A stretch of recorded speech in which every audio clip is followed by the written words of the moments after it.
Assalamualaikum warahmatullahi wabarakatuh. Pada hari ini saya akan memaparkan tentang blended learning PKN tingkat 2. Saya Widya Iswara, ahli media pada Badan Pengembangan Sumber Daya Manusia Provinsi Kalimantan Selatan.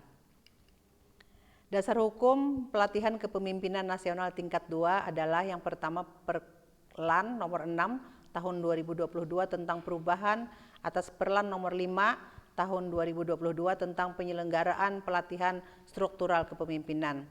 Yang kedua Keplan nomor 374 K1 PDP 07 2022 tentang kurikulum pelatihan struktural kepemimpinan. Yang ketiga Keplan nomor 375 K1 PDP 07 2022 tentang pedoman penyelenggaraan pelatihan struktural kepemimpinan. Kelompok mata pelatihan PKN 2 adalah kelompok pertama yaitu mata pelatihan inti, belajar mandiri, e-learning, experiential, dan klasikal. Kelompok mata pelatihan dasar memuat agenda smart governance sesuai dengan ketentuan peraturan perundang-undangan. Kelompok mata pelatihan pilihan yaitu penunjang pembelajaran aktualisasi kepemimpinan.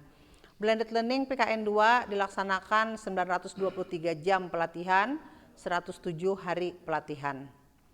Mata pelatihan agenda 3 manajemen strategis yaitu yang pertama isu strategis, yang kedua manajemen strategis sektor publik, yang ketiga marketing sektor publik, yang keempat public private partnership. Agenda 4 dalam pelatihan kepemimpinan nasional tingkat 2 yaitu yang pertama agenda mengelola diri, yang kedua agenda kepemimpinan strategis, yang ketiga agenda manajemen strategis, yang keempat agenda aktualisasi kepemimpinan strategis. Kompetensi yang ingin dibangun adalah kompetensi kepemimpinan strategis. Kompetensi kepemimpinan strategis merupakan kompetensi manajerial peserta untuk menjamin terwujudnya akuntabilitas JPT Pratama sebagaimana diatur dalam peraturan pemerintah yang mengatur mengenai manajemen PNS. Pembelajaran agenda 3 ini dilaksanakan dengan metode 1 e-learning selama 3 kali pertemuan, hari ke-1, 18, dan 1 yang terdiri dari sinkronus 11 JP, asinkronus 17 JP. Yang kedua klasikal selama 1 kali pertemuan, hari ke-37 selama 2 JP. Kerangka pikir penugasan asinkronus adalah dengan fokus penguatan kompetensi per kelompok mata pelatihan secara bertahap. H1 memperkuat kompetensi menganalisis isu strategis dan kompetensi strategis dan manajemen strategis sektor publik melalui tugas individu dan kelompok. H2 memperkaya kemampuan peserta dalam memahami urgensi marketing di sektor publik, tantangan dan strategi marketing sektor publik.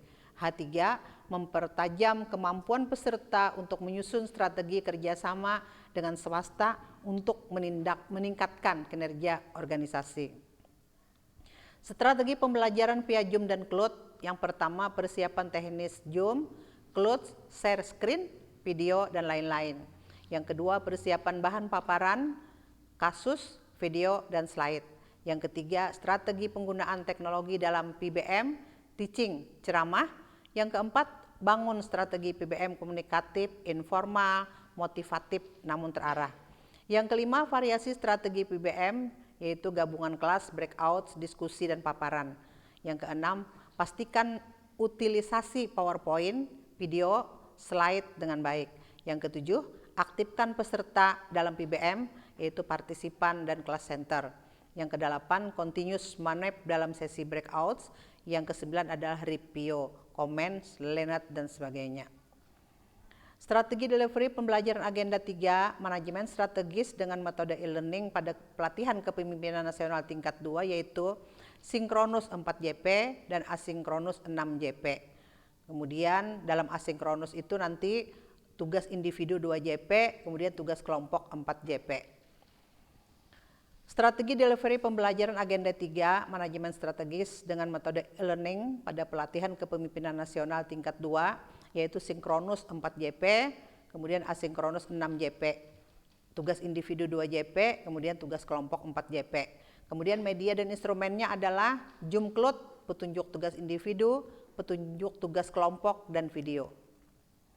Strategi delivery pembelajaran agenda 3 manajemen strategis dengan metode e-learning pada pelatihan kepemimpinan nasional tingkat 2 yaitu sinkronus 3JP, kemudian asinkronus 5JP terdiri dari individu 2JP, kemudian kelompok 3JP. Klasikal yaitu strategi pembelajaran klasikal pada hari ke-37 yaitu adanya tatap muka 2JP, kemudian melakukan brainstorming tentang keterkaitan agenda 3 dengan agenda lainnya, melakukan pendalaman agenda 3 dengan tanya jawab kepada peserta, kemudian melakukan pembulatan terkait semua mata pelatihan dalam agenda 3 dan peranannya di dalam meningkatkan kompetensi kepemimpinan strategis dan peningkatan kinerja organisasi. Medianya adalah laptop, screen, PPT, bahan ajar, dan lain-lain. Thank you. Demikian pemaparan tentang workshop pelatihan PKN tingkat 2. Wassalamualaikum warahmatullahi wabarakatuh.